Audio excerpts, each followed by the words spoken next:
Hi guys, I didn't think I would ever make this video, but I was led by my fellow YouTube Quentin Trevon to speak about this because being black in America, you go through a lot of experiences. Every generation goes through them, and a lot of us has a lot of stories that we can tell that involve the police. Starting to tear up even talking about this. I've never told my family about this,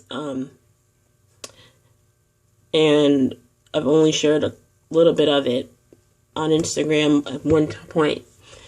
So I'm going to talk about the first one. The first time I got pulled over was in August of 2018.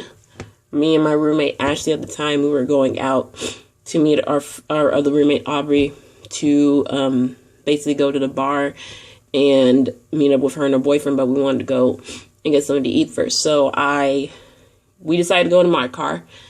We get in the car, we pull out the apartment, we turn out of the property, and before we can even get to the light, we see sirens behind us. Me not knowing, what the protocol was for ever being pulled over, I'm thinking, okay, let me just pull over where somewhere safe. So I made my turn, and I pull into the parking lot across from Greek Village.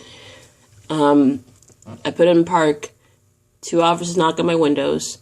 They asked me why I didn't stop for a whole mile. Mind you, the distance that I traveled, I went less than a quarter mile from where we were from the street to my apartment, less than a quarter mile. They really were trying to intimidate us, and they asked for me and Ashley's ID. And basically, they told us, do you know your tag light is out? Now, mind you, the bulbs in my tag light were about to go out, and my mechanic told me, I had a little bit of time on there before I had to fix it, and I didn't have the money at the time. So, at that point, I thought my tag lights were okay. I didn't know they went out. They're basically just like, make sure you get them fixed. And they gave us our IDs, and we just went our way. And literally, I was just like, what the hell just happened? And, the only interaction I've had with the police was with university police. And ironically, that was 2 weeks later when I got into my accident.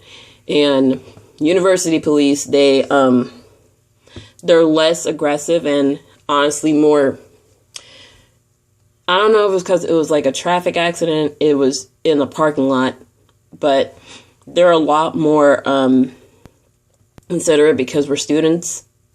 Now, the second time is where it got really bad. I was driving home from work. This was last year in September, close to the end of September. And I was working Fright Fest on a Sunday. It was, I didn't leave the park until like after midnight because we had to stay back and basically clean up and close. And so I left after midnight. It was almost 1 a.m. when I got into Carrollton. Mind you, my backpack that I had basically ripped open at the top. So literally stuff would just really fall out at random different times. I had to be careful. At that point, my wallet had fell out in my locker, but I still had my ID.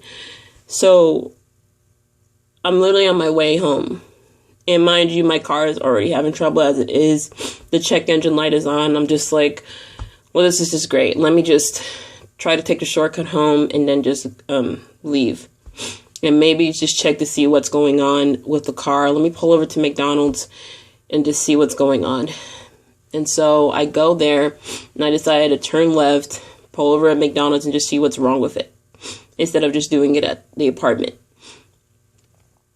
That's when I see sirens. I pull over to the BP, and basically I open my door and just let them know, and I just basically have my hands up and have the door open, because I was literally in a panic, because this has never happened to where it's like, it's past night, it's past, midnight at this point, and I don't know what I did. I stopped at the light, I stopped at the stop sign, I did my turns, nothing out of the ordinary. I'm still in full uniform. I changed my shoes once I got in the car so I can just be able to drive comfortable on my way back. And so basically, he said that he pulled me over because I had stopped over the crossing walk line. It's 1 a.m. Who would be out at this time? It's Sunday, basically going into Monday. Who would be out on a Sunday night? No one was out on Sunday night at all. And basically, he asked for my license. I realized I didn't have it. I gave him my ID. He asked to check the backseat of my car and to check my trunk. Nothing was there other than a pair of shoes that I had left from my interview. And in my backseat, it was my backpack from work. That was it. And so he went to look up my information, and then he came back and was surprised that I was from Paulding. He asked what high school I went to, and basically he was from the same town, and he went to the same college that my aunt does. And he asked me if I was a student. I was like, yeah. He asked me, are you coming back from work? I said, yes, I just worked a 12-hour shift, and I was trying to stay awake long enough so I could just make it home. He said, okay, I'm just going to give you a warning, and if you ever feel like you're falling asleep at the wheel, just call and basically let us know. We can help you out. You can bring your car back later.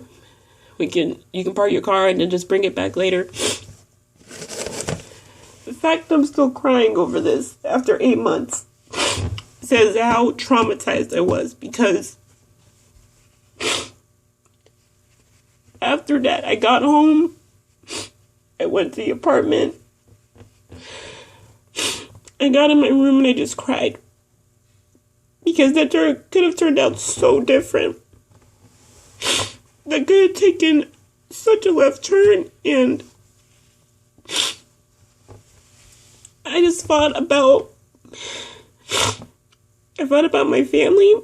I thought about my mom, who was in a whole other country. I thought about my brother and my sister. It still literally hurts to think that something could have happened to me. People will wonder what happened and why this girl that was driving home from work had to die. My greatest fear is being one of those people that basically end up being a hashtag. And I haven't told anyone this story. I've never told anyone in my family this. And it's crazy because I remember when my uncle was teaching me how to drive, and this was before I got my permit. He had taken me to my high school parking lot to just teach me how to park. And my aunt was so mad at him because legally I wasn't allowed to drive. And I remember her basically reading out one of the state laws for teenagers driving. And I remember her saying, we're black in this country.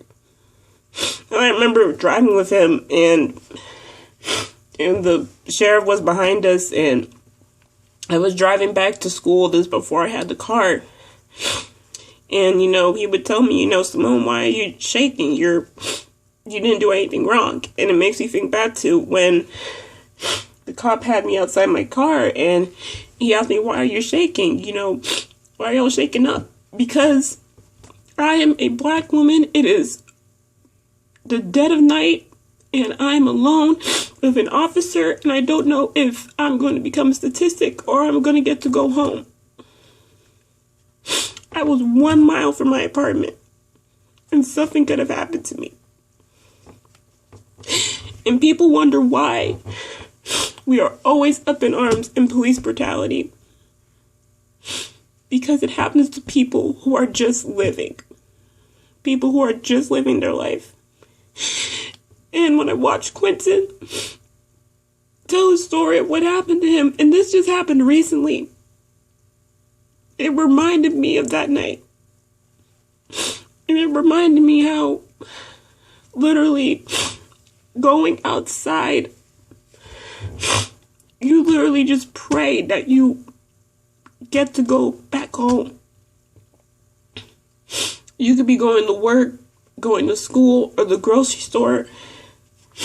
They will find some reason to just pull you over. It just feels like they want a notch on their belt for something.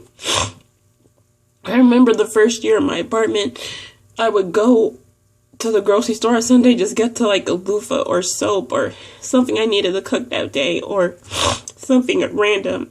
And I remember the cop cars is literally just parked in a corner on the street because there's one main road in my college on Laverne where all the student apartments are, because there's RP and then there's Westwoods down the street from us, and then across it's the reserve, and they park out there because they know college students drive on that road because it's a shortcut to the main part of town. I remember being followed behind up the street, and I'll be driving the speed limit. My tags are up to date. My lights are working. They would follow me the whole way there until I got to like the front street of a store.